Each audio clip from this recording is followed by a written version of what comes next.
باللہ من الشیطان الرجیم بسم اللہ الرحمن الرحیم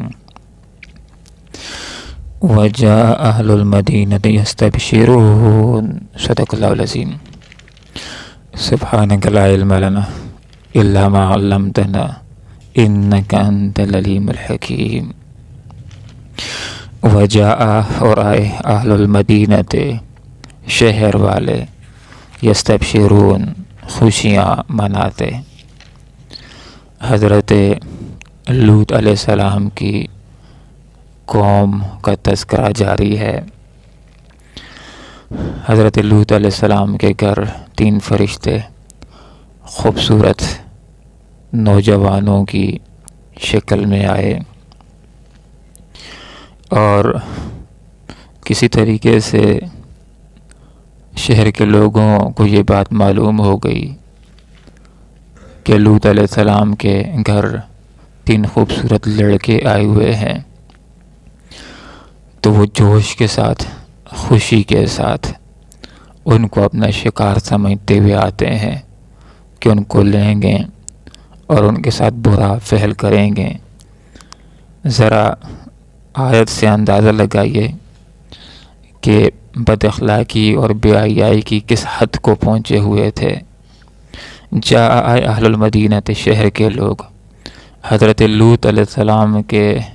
گھر آتے ہیں، یستبشرون خوشیاں مناتے، خوش ہوتے، گویا کہ کوئی شکار ہاتھ کے اندر آ گیا اور آ کر کے مطالبہ کر دیا کہ اے لوط علیہ السلام، یہ جو لڑکے تمہارے گھر کے اندر آئے ہوئے ہیں یہ سیدھے طریقے سے ہمارے حوالے کر دو۔ تو حضرت لوط علیہ السلام نے ان سے کہا ان ہؤلاء ضیفی، یہ میرے مہمان ہیں۔ اور اس وقت حضرت لوط علیہ السلام کے اوپر ابھی یہ بات واضح نہیں ہوئی تھی، فرشتوں نے ابھی اپنا تعارف نہیں کرایا تھا کہ ہم لڑکے نہیں ہیں، ہم مہمان نہیں ہیں، ہم تو اللہ رب العالمین کے فرشتے ہیں جو لڑکوں کی صورت میں آئے ہیں۔ اس وقت فرشتوں نے اپنا تعارف نہیں کرایا تھا۔ حضرت لوط علیہ السلام انسان تھے، پیغمبر تھے، عالم الغیب نہیں تھے، ان کو انسانی سمجھ رہے تھے، اجنبی سمجھ رہے تھے، اپنا مہمان سمجھ رہے تھے۔ تو لوگوں سے کہا کہ ان ہؤلاء ضیفی، یہ میرے مہمان ہیں، میرے گھر کے اندر آئے مہمان ہیں، فلا تفضحون، لہذا مجھے بے آبرو نہ کرو۔ میرے مہمانوں کی عزت خراب کرو گے تو یہ ایک لحاظ سے میری عزت کے پر حرف آئے گا۔ واتقوا اللہ، لوگو اللہ رب العالمین سے ڈرو۔ تقوی کا مطلب یہ ہے کہ ایمان لے آؤ، اللہ رب العالمین کی رضا کے لیے نیکیاں شروع کر دو، برائیوں سے بچنا شروع ہو جاؤ، اور یہ جو برا فعل جس کا ارادہ رکھے ہوئے ہو اس سے باز آنے کے لیے توبہ کر لو۔ ہر جگہ تقوی کا اپنا ایک الگ مفہوم ہوتا ہے۔ یہاں پر تقوی سے مراد یہ ہے کہ بدفعلی کے کام کے جو ارادے رکھتے ہو، یہ جو کام کرتے ہو برے، اس سے تم باز آ جاؤ۔ تو متقی کہلاؤ کہ ولا تحزون، اور مجھے رسوا نہ کرو، میرے مہمان ہیں، میرے ہاں انہوں نے پناہ لی ہے، ان کو اگر کوئی رسوا کرے گا تو یہ ایک لحاظ سے میری عزت کی پر عرف آنے کا اندیشہ ہے کہ میرے گھر کے اندر آئے ہوئے میرے مہمان اور میں ان کی حفاظت نہ کر سکا تو یہ میرے لیے اچھی بات نہ ہوگی، لہٰذا ولا تحزون، میری عزت کا خیال کرو، مجھے مہمانوں کے سامنے رسوا نہ کرو۔ تو معلوم ایسا ہوتا ہے کہ جب بھی کوئی شہر کے اندر باہر سے لوگ آتے ہوں گے تو حضرت لوط علیہ السلام ضرور ان کی حمایت کرتے ہوں گے، ان کا دفاع کرتے ہوں گے، اور معلوم ایسا ہوتا ہے کہ جب بھی کوئی اجنبی آتا ہوگا تو شہر کے لوگ ضرور ان کے ساتھ بری حرکات کرتے ہوں گے۔ قالو، تو اب لوگ حضرت لوط علیہ السلام سے کیا کہتے ہیں؟ اولم ننہک، کیا ہم نے آپ کو منع نہیں کیا عن العالمین، جہان والوں سے؟ اے لوط علیہ السلام، کیا اس سے پہلے ہم آپ کو منع نہیں کر چکے ہیں کہ جہان والوں کی ٹھیکیداری نہ کرو؟ جو بھی باہر سے آتے مہمان آتے ہیں آپ اس کی حمایت میں لگ جاتے ہیں، بس ہمیں چھوڑ دیا کریں کہ جو بھی باہر سے آتے ہیں ادھر کا ہوتا ہے، ہماری مرضی ہے، جو چاہیں جو کریں۔ جس طرح اس دور کے اندر بھی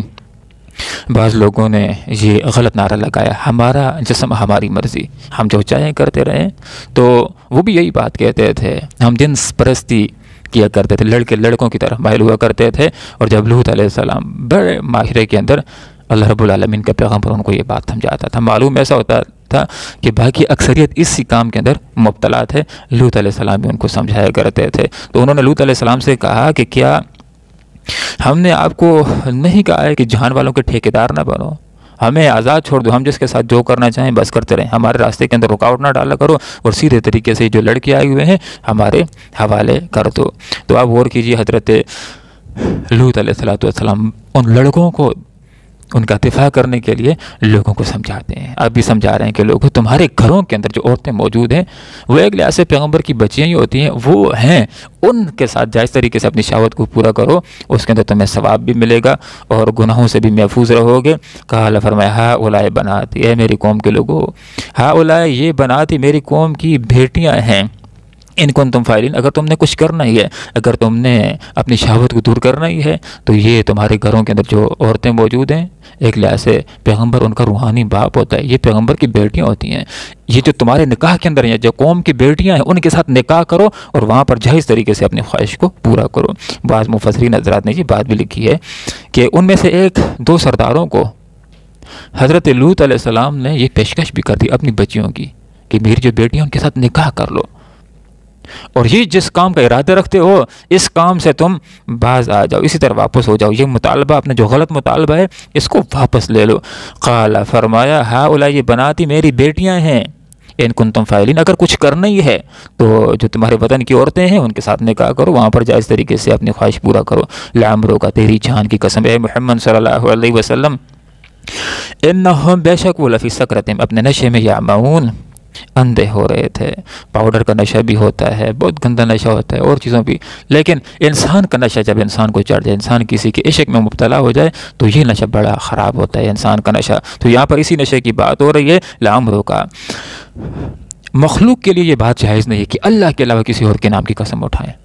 لیکن اللہ تعالیٰ اپنے مخلوق میں سے جس چیز کی چاہتا ہے قسم اٹھاتا ہے۔ یہاں پر اللہ رب العالمین نے آپ صلی اللہ علیہ وسلم کی زندگی کی قسم اٹھا کر کے یہ بات کہہ دی کہ اے آپ صلی اللہ علیہ وسلم تمہاری جان کی قسم، بے شک وہ نشے کے اندر مدہوش ہو رہے تھے، ان کے اوپر حضرت لوط علیہ السلام کی کوئی نصیحت اثر کر ہی نہیں رہی تھی۔ جس طرح ایک آدمی بعض اوقات عشق کے اندر اتنا مبتلا ہو جاتا ہے، پھر اس کو نصیحتیں بعض اوقات نہیں سمجھا سکتی، اس کو وقت ہی سمجھاتا ہے، جب وہ ٹھوکریں کھاتا ہے اس کو زمانہ ہی سمجھاتا ہے، وقت گزرتا ہے تو پھر اس کو سمجھ لگ جاتی ہے کہ ہاں بڑا خراب کام کیا کرتا تھا، فلاں کے پیچھے میں نے پیسے بھی ضائع کر دیے اور وقت بھی ضائع کر دیا اور اپنی عزت کے اوپر بھی میں حرف لے آیا۔ اس لیے یہ بات ذکر کی جاتی ہے کہ جو بدفعلی کا کام ہے، جس زاویے سے بھی دیکھا جائے، ہر طرح سے سراسر یہ نقصان کا سودا ہوتا ہے، اس میں وقت بھی ضائع ہوتا ہے، اس میں پیسہ بھی ضائع ہوتا ہے، اس میں توانائی اور صحت بھی خراب ہوتی ہے، اس میں عزت بھی خراب ہوتی ہے، اس کام سے اللہ بھی ناراض ہوتا ہے، رسول بھی ناراض ہوتا ہے، اور اس کام کی وجہ سے انسان کے لیے جہنم کے راستے ہموار ہوتے ہیں اور جنت کا راستہ انسان کے لیے کھوٹا ہو جاتا ہے۔ اور اس کام کے اندر بعض اوقات جو لوگ بہت زیادہ ملوث ہو جاتے ہیں، بعض اوقات وہ شادی کرنے کے قابل بھی نہیں رہتے۔ تو یہ آیات کا سلسلہ جاری ہے، آگے آیات کے اندر یہ بات آ جائے گی کہ قوم کا انجام پھر یہی ہوتا ہے کہ اللہ تعالیٰ نے اس قوم کو سزا دی، اور 3 طرح سے سزائیں ملی۔ اگلی آیت کے اندر بات آ رہی ہے کہ ایک تو فرشتے نے زمین سے ان کو اکھاڑا، اور دوسرا جبرائیل امین نے چیخ بھی لگائی جس سے ہلاک ہوئے، اور تیسرا ان کو الٹا کر کے بحر مردار کے اندر پھینک دیا، اور ایک اوپر سے اللہ تعالیٰ نے بارش بھی کی، کنکریوں کی بارش۔ تو ان کا انجام کیا ہوتا ہے اگلی آیات کے اندر اس کا ذکر آ رہا ہے۔ وجاء، اور آئے اہل المدینہ شہر کے لوگ، یستبشرون خوشیاں مناتے لوط علیہ السلام کے گھر۔ قال، کہا لوط علیہ السلام نے، ان بے شک ہؤلاء یہ ضیفی میرے مہمان ہیں، فلا تفضحون مجھے بے آبرو نہ کرو ان کے سامنے، واتقوا اللہ اللہ سے ڈرو، ولا تحزن اور مجھے رسوا نہ کرو۔ قال، انہوں نے کہا اولم ننہک کیا ہم نے تمہیں منع نہیں کیا، عن العالمین جہان والوں کی ٹھیکیداری سے۔ قال، کہا لوط علیہ السلام نے، ہؤلاء یہ بناتی میری بیٹیاں ہیں، ان اگر کنتم فاعلین تمہیں کچھ کرنا ہی ہے، لعمرک اے آپ صلی اللہ علیہ وسلم تیری جان کی قسم، انہم بے شک وہ لفی سکرتہم اپنے نشے میں یعمہون اندھے ہو رہے تھے۔ اللہم ربنا آتنا فی الدنیا حسنہ وفی الآخرۃ حسنہ وقنا عذاب النار برحمتک یا ارحم الراحمین۔